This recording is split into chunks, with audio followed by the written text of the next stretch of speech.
नमस्कार, मैं जिनेंद्र सोनी आपका स्वागत करता हूं डिफेंस बाय मिशन ज्ञान चैनल के ऊपर। यहां पर हम बात करते हैं डिफेंस की परीक्षाओं के बारे में, NDA, CDS, X group, Y group, सब के बारे में, जिनकी लाइव क्लासेस मॉर्निंग शेड्यूल में चल रही है। आज इस वीडियो को बनाने का एक बहुत ही स्पेशल रीजन है। कल सीडीएस फर्स्ट का पेपर हो गया। आई होप सबका बहुत अच्छा हुआ होगा।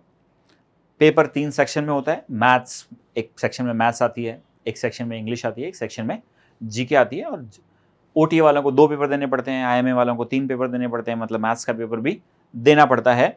मैं बात करने वाला हूं किस बारे में कि साहब पेपर हो गया, अब हम क्या करें।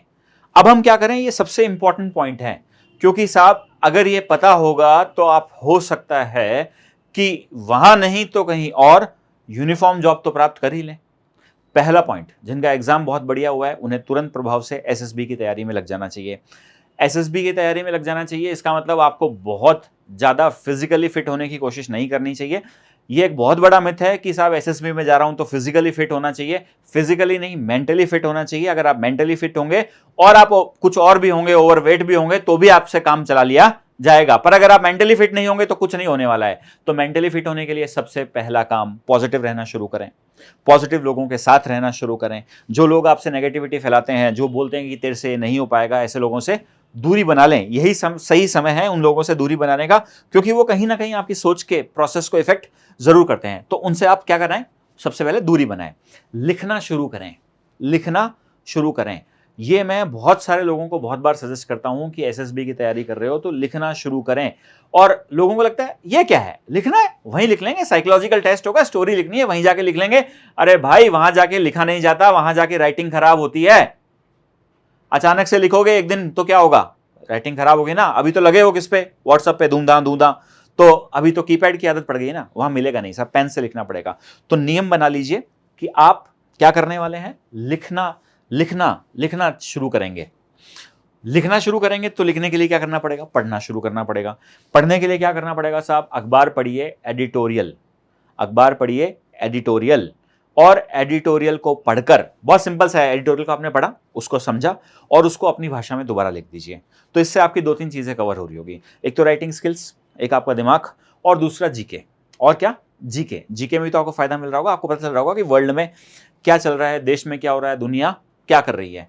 तो ये 2 महत्वपूर्ण काम है। जो लोग एसएसबी लिखने वाले हैं उनको ये काम करना, एसएसबी में जाने वाले हैं जिनको लगता है पेपर क्लियर हो जाएगा, उनको ये 2 काम तुरंत प्रभाव से शुरू कर देने चाहिए। इसके अलावा आप हल्की फुल्की जरूर दौड़ कीजिए अपने आप को फिजिकल फिट रखने के लिए। कोई गेम खेलते हैं तो उसके बारे में पूरी नॉलेज जुटाना शुरू कीजिए, अपने बारे में पूरी नॉलेज जुटाना शुरू कीजिए। अपने बारे में नॉलेज जुटाने का मतलब यह है कि छोटी से छोटी बात, आपके नाम का मतलब क्या होता है से लेकर आपने 11th क्लास में अगर बायो ली थी तो क्यों ली थी, आर्ट्स ली थी तो क्यों ली थी, और कॉमर्स ली थी तो क्यों ली थी, अगर आपने कोई ड्रॉप किया है तो वो गैप क्यों आया है, आपने ग्रेजुएशन के सब्जेक्ट कैसे चूज किए, आपका बेस्ट फ्रेंड है तो वो क्यों है, आपकी सबसे बढ़िया क्वालिटीज क्या हैं, सबसे घटिया क्वालिटीज क्या हैं, आप किनको इंप्रूव करना चाहते हैं, इन हर छोटी छोटी बातों के ऊपर लिखकर अपने आप को जानने की कोशिश कीजिए। ध्यान रखिएगा, जो सबसे महत्वपूर्ण है, जब मैं बोल रहा हूं लिख के कीजिएगा, लिखने से आपको समझ में आएगा कि आप एक तरह की पर्सनैलिटी है या नहीं है। पता चले कि आप एक तरफ तो बताओगे कि मेरा बस चले तो मैं शेर से लड़ने चला जाऊं, और दूसरी बार आप बोलोगे साहब मुझे तो कुत्तों से डर लगता है, बाहर निकलते हैं भौंकते हैं, मैं डर जाता हूं। तो वो कॉन्ट्राडिक्ट हो जाती है। ऐसी कॉन्ट्राडिक्ट पर्सनैलिटीज और झूठ बोलने वाले लोग कम से कम एसएसबी में तो क्लियर नहीं हो पाते हैं। इसके अलावा जिनका पेपर लगता है कि साहब एवरेज हुआ है ना, तो घबराना नहीं है भाई, पेपर ही तो है, साल में 2 बार होता है, वापस आ जाएगा। तैयारी करना शुरू रखिए। तैयारी के साथ साथ सीजीएल का फॉर्म निकला हुआ है, एसएससी सीजीएल, मोर और लेस कोर्स एक जैसा है, आपको पढ़ना चाहिए, आपको उनका पेपर भी देना चाहिए। असिस्टेंट कमांडेंट के बारे में, पेपर के बारे में जानकारी लेनी चाहिए, असिस्टेंट कमांडेंट का भी फॉर्म भरना चाहिए। मैंने कभी नहीं बोला कि आपको सीडीएस का पेपर नहीं देना है, मैंने बोला कि उनके साथ एक जैसे दिखने वाले यूनिफॉर्म जॉब के पेपर और भी हैं, वहां पर भी हमें हमारी ट्राई करनी चाहिए। क्योंकि जब आप गलती से कभी एसएसबी में इंटरव्यू में बैठे होंगे तो वो आपसे पूछेगा अब तक क्या कर रहा था, और जब आप बोलोगे साहब पेपर पे पेपर सिर्फ सीडीएस ही दे रहा था, तो उसको भी ये बात पसंद नहीं आएगी, वो भी बोलेगा कि कुछ और बैकअप तो रखना ही रखना चाहिए था। तो आई होप मैंने आपको बहुत सारी चीजें क्लियर करी। पहला काम, पेपर पास हो गया है तो क्या करना है साहब, लिखना शुरू करना है, पढ़ना शुरू करना है, थोड़ा सा फिजिकली फिट रहना शुरू करना है, ये 3 काम करने हैं। पेपर पास नहीं हुआ है, दोबारा तैयारी करनी शुरू करनी है। कहाँ तैयारी करनी है? हमारे यहाँ पे करनी है, सब कुछ फ्री है, भारत की सबसे बड़ी शिक्षा क्रांति है। आराम से आप पढ़िए और खूब लुत्फ उठाइए।